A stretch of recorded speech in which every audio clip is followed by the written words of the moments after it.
अगर आपने नहीं देखा है तो चलिए शुरुआत करते हैं वीडियो की। और अगर आपको ये वीडियो हेल्पफुल लगे तो प्लीज़ इसे लाइक और शेयर जरूर कर दीजिएगा। चैनल पर नए आए हैं तो सब्सक्राइब भी कर लीजिए। तो अभ्यास में पहला प्रश्न है, अधोलिखिता नाम प्रश्ना नाम उत्तराणि संस्कृत भाषाया लिखत। नीचे लिखे गए प्रश्नों के उत्तर संस्कृत भाषा में लिखिए। तो पहला प्रश्न यहाँ पर दिया गया है, दिष्टया का समागता, भाग्य से कौन आई। दिष्टया शालिनी समागता, भाग्य से शालिनी आई। अगला है, राकेशस्य कार्यालय का निश्चिता। राकेश के कार्यालय में यानी कि ऑफिस में क्या निश्चित हुआ। उत्तर है, राकेशस्य कार्यालय एका महत्वपूर्ण गोष्ठी निश्चिता। राकेश के कार्यालय में एक महत्वपूर्ण सभा निश्चित हुई। राकेशः शालिनीं कुत्र गंतुम कथयति। राकेश ने शालिनी से कहाँ जाने को कहा। उत्तर हो जाएगा, राकेशः शालिनीं मालया सह चिकित्सिकां प्रति गंतुम कथयति। राकेश ने शालिनी को माला के साथ चिकित्सक के पास जाने को कहा। सायंकाले भ्राता कार्यालयात् आगत्य किम करोति। शाम को भाई ऑफिस से आकर क्या करता है। उत्तर है, सायंकाले भ्राता कार्यालयात् आगत्य हस्तपादादिकं प्रक्षाल्य वस्त्राणि च परिवर्त्य पूजागृहं गत्वा दीपं प्रज्वालयति भवानी स्तुतिं च अपि करोति। सायंकाल को भाई ऑफिस से आकर हाथ पैर आदि धोकर और वस्त्रों को बदलकर पूजा घर में जाकर दीप जलाता है और देवी की स्तुति करता है। अगला प्रश्न है, राकेशः कस्याः तिरस्कारं करोति। राकेश किसका तिरस्कार करता है। उत्तर हो जाएगा, राकेशः सृष्टे उत्पादिन्या शक्त्याः तिरस्कारं करोति। राकेश सृष्टि को उत्पन्न करने वाली शक्ति का तिरस्कार करता है। शालिनी भ्रातरं काम प्रतिज्ञां कर्तुम कथयति। शालिनी भाई को क्या प्रतिज्ञा करने को कहती है। शालिनी भ्रातरं कन्यायाः रक्षणे तस्याः पाठने च दत्तचित्त स्थास्यसि इति प्रतिज्ञां कर्तुम कथयति। शालिनी भाई को लड़कियों की रक्षा करने और उन्हें पढ़ाने के लिए दृढ़ होने की प्रतिज्ञा लेने के लिए कहती है। यत्र नार्यः न पूज्यन्ते तत्र किम भवति। जहाँ पर नारियों की पूजा नहीं होती वहाँ क्या होता है। उत्तर है, यत्र नार्यः न पूज्यन्ते तत्र सर्वाः क्रियाः अफलाः भवन्ति। जहाँ पर नारियों की पूजा नहीं होती वहाँ सभी कार्य असफल होते हैं।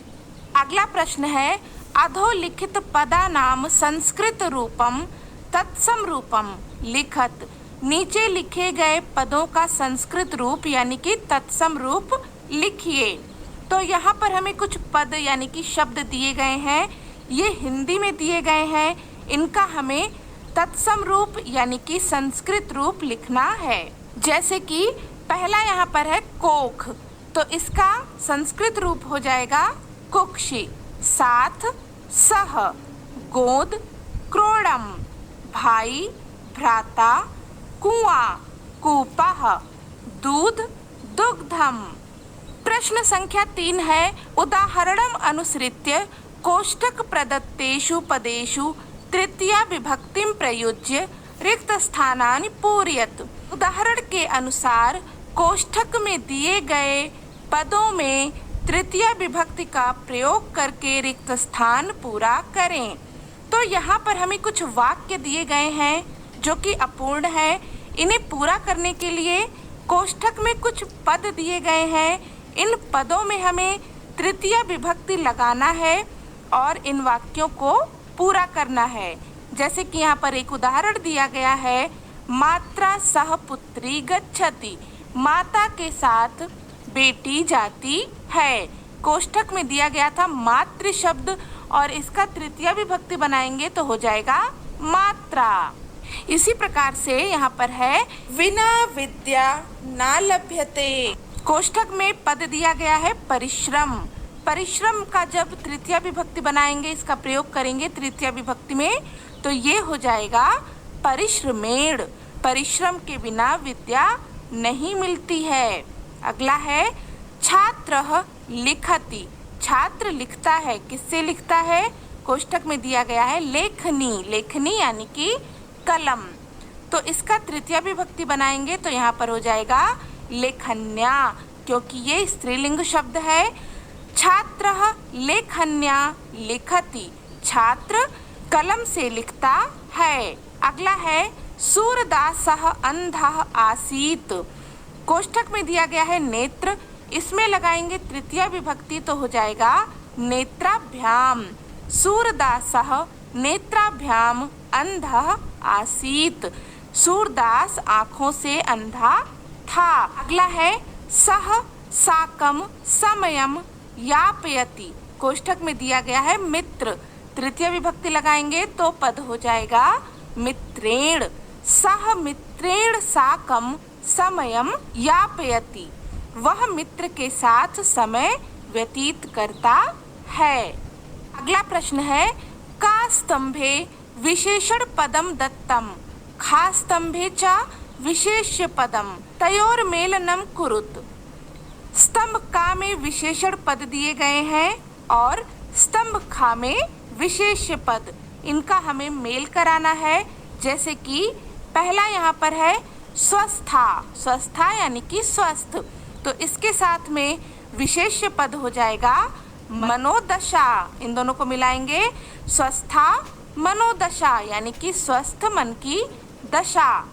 फिर है महत्वपूर्ण, तो इसके साथ में हो जाएगा गोष्ठी। फिर है जघन्यम, जघन्यम यानी कि बहुत बुरा, तो इसके साथ में हो जाएगा कृत्यम यानी कि कार्य, बहुत बुरा कार्य।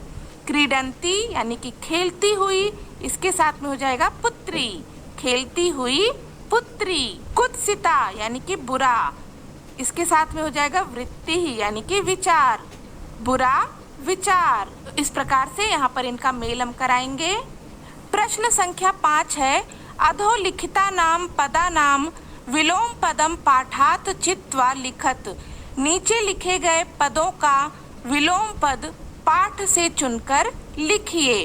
तो यहाँ पर हमें कुछ पद दिए गए हैं, इनका विलोम शब्द हमें लिखना है। इनके विलोम शब्द आपके पाठ में भी मिल जाएंगे। जैसे कि पहला शब्द है श्वः, श्वः यानी कि आने वाला कल, तो इसका विलोम पद हो जाएगा ह्यः यानी कि बीता हुआ कल। फिर है प्रसन्ना, प्रसन्ना यानी कि प्रसन्न, तो इसका विलोम पद हो जाएगा चिंतिता यानी कि चिंतित। वरिष्ठा, वरिष्ठा यानी कि बड़ी, विलोम पद होगा कनिष्ठा यानी कि छोटी। फिर है प्रशंसितम यानी कि प्रशंसित, प्रशंसा करने योग्य, तो इसका विलोम हो जाएगा गर्हितम यानी कि निंदित या निंदनीय। फिर है प्रकाशः, प्रकाशः यानी कि प्रकाश, विलोम शब्द हो जाएगा अंधकारः। फिर है सफलाः यानी कि सफल, विलोम शब्द हो जाएगा अफलाः यानी कि असफल। फिर है निरर्थकः यानी कि निरर्थक, विलोम शब्द होगा सार्थकः यानी कि सार्थक। अगला प्रश्न है रेखांकित पदम आधृत्य प्रश्न निर्माणम कुरुत। रेखांकित पदों के आधार पर प्रश्न का निर्माण करें। तो यहाँ पर हमें कुछ वाक्य दिए गए हैं और इनमें कुछ पदों को रेखांकित किया गया है, इनके आधार पे हमें प्रश्न का निर्माण करना है।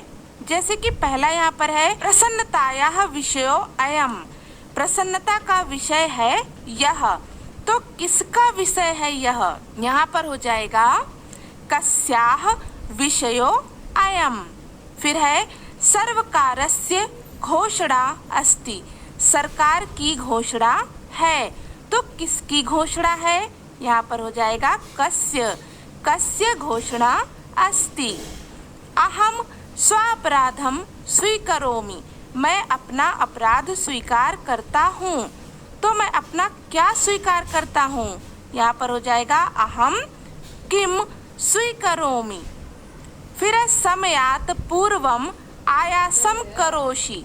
समय के पूर्व प्रयास कर रहे हो। तो यहाँ पर हो जाएगा किसके पूर्व प्रयास कर रहे हो? यहाँ पर लिखेंगे कस्मात पूर्वम आयासम करोषि। अगला है अंबिका क्रोड़े उपविशति। अंबिका गोद में बैठती है। अंबिका कहाँ बैठती है? यहाँ पर हो जाएगा अंबिका कुत्र उपविशति। अगला प्रश्न है अधोलिखिते संधि विच्छेदे रिक्त स्थानानि पूरयत। नीचे लिखे संधि विच्छेद के रिक्त स्थान पूरा करें। तो यहाँ पर हमें कुछ शब्द दिए गए हैं, इनका संधि विच्छेद दिया गया है लेकिन ये पूरा नहीं है। इसके जो पद नहीं लिखे हैं वो हमें लिखने हैं। जैसे कि यहाँ पर उदाहरण है नोक्तवती। तो यह जो पद है 2 पदों से मिलकर बना है, न धन उक्तवती। सहसैव। सहसैव में 2 पद हैं, सहसा धन एव। परामर्शानुसारम। तो यहाँ पर हो जाएगा परामर्श धन अनुसारम। फिर है वधारहा। तो यहाँ पर है वध धन अर्हा। इसके बाद है अधुनैव। तो इसे हम संधि विच्छेद करेंगे तो क्या हो जाएगा? अधुना धन एव। प्रवृत्तो अपि। इसका संधि विच्छेद होगा प्रवृत्तः धन अपि। तो इस प्रकार से हमने यहाँ पर इस पाठ का अभ्यास कार्य पूरा कर लिया है।